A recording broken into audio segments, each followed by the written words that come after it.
Bonjour les épicurieux, aujourd'hui l'histoire que je vais vous raconter portera sur la notion du jour, l'ego. Cette histoire a pour but de vous faire comprendre la notion du jour sous un autre angle qu'un cours afin que vous puissiez vous identifier clairement à travers les personnages. Restez bien jusqu'au bout de cette histoire, vous allez voir que la morale sera très intéressante et à utiliser bien évidemment dans votre vie de tous les jours. Allez, c'est parti. Histoire numéro 1. L'histoire de Julien et son ego. Il était une fois dans la ville de Bordeaux un jeune homme nommé Julien. Julien était chef pâtissier, talentueux et passionné. Depuis son enfance, il rêvait de posséder sa propre pâtisserie, où il pourrait créer des gâteaux et des desserts qui émerveilleraient le palais des habitants de sa ville. Grâce à son dévouement et son travail acharné, il réussit à ouvrir son propre établissement qu'il appela Les Délices de Julien. Julien était fier de ses créations et passait des heures à perfectionner chaque recette. Sa pâtisserie devint rapidement célèbre, attirant des clients de toutes les régions. Cependant, Julien avait un trait de caractère bien particulier. Il avait un ego très fort. Il aimait recevoir des éloges pour son travail et recherchait constamment la reconnaissance de ses pairs et de ses clients. Un jour, une grande compétition de pâtisserie fut annoncée avec des participants venant de tout le pays. Le vainqueur aurait l'honneur de voir sa création présentée dans un célèbre magazine gastronomique. Julien décida de participer, convaincu que ses talents lui permettraient de remporter le premier prix. Pendant les semaines de préparation, Julien se consacra entièrement à sa nouvelle création, un gâteau au chocolat avec des couches de caramel, de praliné et une touche de framboise. Il travaillait tard dans la nuit, perfectionnant chaque détail, déterminé à prouver qu'il était le meilleur. Son ego le poussait à se surpasser, à ne jamais se contenter de l'ordinaire. Le jour de la compétition arriva. Julien présenta son gâteau avec confiance et observa les autres participants. Il remarqua une jeune femme, Chloé, qui préparait un gâteau simple mais élégant. Son ego le fit sourire intérieurement, convaincu que sa création complexe surpasserait celle de Chloé. Cependant, quelque chose d'inattendu se produisit.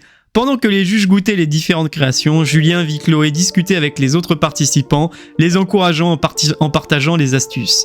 Elle n'était pas seulement concentrée sur sa propre victoire, mais aussi sur le soutien et le partage avec les autres.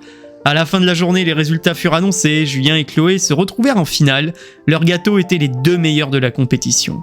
Les juges apprécièrent la complexité et le goût exquis du gâteau de Julien, mais ils furent également impressionnés par la simplicité et l'élégance de celui de Chloé. Finalement, ils décidèrent de décerner la victoire à Chloé en soulignant son esprit de camaraderie et sa capacité à inspirer les autres. Julien fut déçu, mais il prit conscience que quelque chose d'important. Son ego l'avait poussé à se dépasser et à créer un gâteau exceptionnel, mais il lui avait aussi fait oublier l'importance de l'humilité et du partage. En voyant l'attitude de Chloé, il réalisa que l'ego peut être une force motrice, mais qu'il doit être équilibré par la générosité et l'empathie. Après la compétition, Julien félicita sincèrement Chloé et la remercia pour la leçon qu'elle lui avait apprise.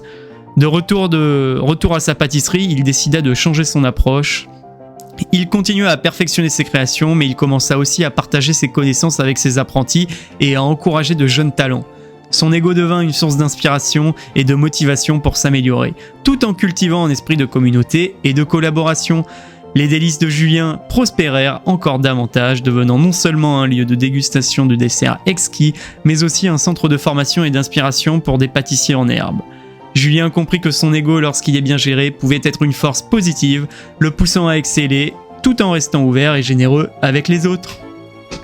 La morale de l'histoire, c'est que l'ego peut être une force motrice puissante, nous poussant à nous surpasser et à atteindre des niveaux élevés d'excellence. Cependant, il doit être équilibré par l'humilité, la générosité et l'empathie. Petite parenthèse avant la suite de cette vidéo, oublie pas de t'abonner si cette vidéo te plaît, ça m'encouragera à faire plus de contenu. Et n'hésite pas à me faire part de quel sujet tu aimerais traiter dans les prochaines vidéos, je lis tous les commentaires. Allez, je te remercie par avance. Deuxième histoire, l'histoire de Luc et son ego. Il était une fois dans la ville ensoleillée de Marseille, un homme nommé Luc. Luc était un architecte talentueux, connu pour ses designs innovants et audacieux. Depuis qu'il avait commencé sa carrière, il avait remporté de nombreux prix qui étaient souvent sollicités pour des projets prestigieux.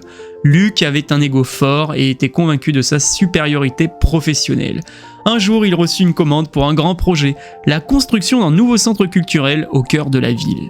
C'était une opportunité en or pour Luc de prouver une fois de plus son génie. Il se lança dans le projet avec passion, persuadé que ses idées visionnaires allaient révolutionner le paysage urbain de Marseille. Cependant, au fil des mois, Luc commença à rencontrer des difficultés. Les contraintes budgétaires et les exigences des autorités locales compliquaient la réalisation de son design ambitieux. De plus, l'équipe de Luc, composée d'autres architectes et d'ingénieurs, exprimait des préoccupations concernant certains aspects pratiques de ses plans. Mais Luc, guidé par son ego, refusait de les écouter. « Je suis le meilleur architecte de cette ville, disait-il.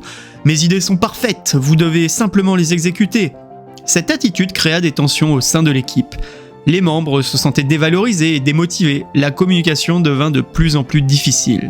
Un jour, Marie, l'ingénieure en chef de projet, tenta une fois de plus d'aborder les problèmes techniques avec Luc. « Luc, certaines de tes idées ne sont pas réalisables dans le cadre du budget et des contraintes actuelles. Nous devons trouver des solutions alternatives, expliqua-t-elle avec patience. Luc réagit avec colère. « Mais Marie, tu ne comprends pas l'importance de ma vision, je ne ferai aucun compromis sur mes designs. Trouve un moyen de les réaliser ou je trouverai quelqu'un d'autre qui le fera. » Marie, blessée et frustrée, décida de démissionner, suivie par plusieurs autres membres de l'équipe. Luc, aveuglé par son ego, ne vit pas l'impact immédiat de ce départ. Il continua à avancer seul, convaincu que sa vision était infaillible. Cependant, avec une équipe compétente et motivée pour le soutenir, le projet commença à s'effondrer. Les délais s'allongeaient et les coûts explosaient et des erreurs s'accumulaient.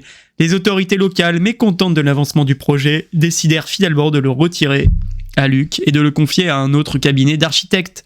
Luc, pour la première fois de sa vie, se retrouva confronté à l'échec. Il avait perdu non seulement un projet prestigieux, mais aussi la confiance de ses collègues et de ses clients. Ce fut un coup dur pour lui. Il réalisa alors quel point l'ego avait contribué à sa chute. Déterminé à en tirer une leçon de cette expérience, Luc décida de prendre du recul. Il s'inscrivait à des cours de gestion de projet et de leadership pour apprendre à mieux travailler en équipe. Il commença également à consulter régulièrement ses collègues et à prendre en compte leurs idées et leurs préoccupations. Avec le temps, Luc reconstruisit sa réputation, il apprit à équilibrer sa confiance en lui avec l'humilité nécessaire pour reconnaître les compétences et les contributions des autres. Son ego, qui l'avait autrefois isolé et conduit à l'échec, devint une force plus modérée et constructive. En conclusion, les histoires de Julien et de Luc nous offrent des perspectives contrastées sur la notion de l'ego, illustrant à la fois les aspects positifs et négatifs. En réfléchissant à ces histoires, posons-nous les questions suivantes. Comment notre ego influence-t-il nos actions et nos relations? Sommes-nous capables de reconnaître les moments où notre ego nous pousse à nous surpasser et ceux où il nous empêche d'écouter ou de collaborer? Comment pouvons-nous trouver un équilibre sain entre la confiance en soi et l'humilité pour créer un impact positif dans notre vie avec les autres?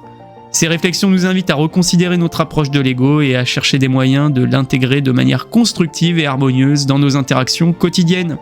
Et voilà, c'est tout pour aujourd'hui. J'espère que cette vidéo vous a plu autant qu'à moi de la réaliser. N'hésitez pas à me dire en commentaire quel sujet vous voulez traiter et nous les traiterons en large et en travers.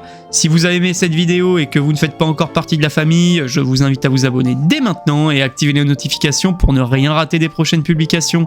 Ensemble, devenons plus intelligents.